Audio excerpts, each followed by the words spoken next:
I truly wish more people realized that the left and the right are two polarities in a single system designed to keep us reactive, divided, and focused outward instead of inward. Both sides have the same end goal, and it's not for the betterment of humanity. Each side claims moral superiority, yet both are locked in a feedback loop where outrage feeds the system. Participation in a rigged system does not bring liberation. It keeps us cycling. We need to stop giving our voltage to the system.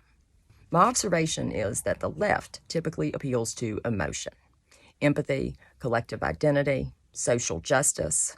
It pulls people into moral performance and group conformity, which makes questioning narratives taboo. The right seems to appeal to tradition, order, individuality.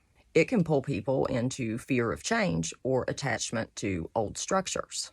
The conflict between the two creates a constant emotional charge, outrage, fear, judgment, the very energy that keeps people distracted from self-awareness or spiritual clarity.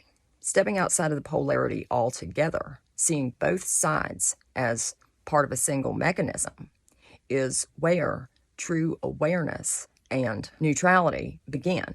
You can stay aware and sovereign while everything around you tries to pull you into sides and stories.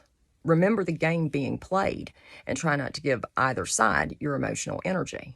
Once you see the duality, that both sides feed the system with emotional charge, you can stop being food for it.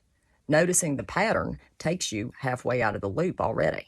Observe, but don't absorb. Watch the news and other media, people interacting as if you're studying some kind of experiment in a lab. What emotions is the system trying to trigger? What narratives are being reinforced? And anytime you're watching news or something live, think about where the camera is. When you observe instead of react, you reclaim the energy that would have otherwise gone into outrage or despair. Use discernment, not judgment.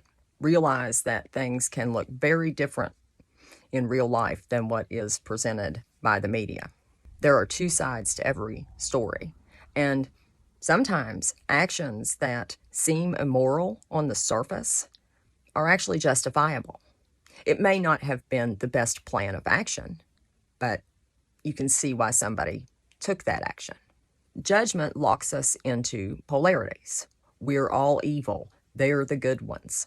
Discernment simply says, this isn't aligned with my values, and I don't consent to this in my reality, without hatred. And it keeps your frequency from falling to observe rather than emotionally engage. Realize that forming blanket opinions about large groups of people is not wise. You can be mindful that certain behaviors repeatedly appear in a group of people, but there's always going to be an exception. Honestly, most situations need to be evaluated on an individual basis. Many people want things to be in black and white, but this world is a shade of gray. Gray is actually the balance of the black and white. If voting could actually fix or better the system, we wouldn't be allowed to do it. Have a good day.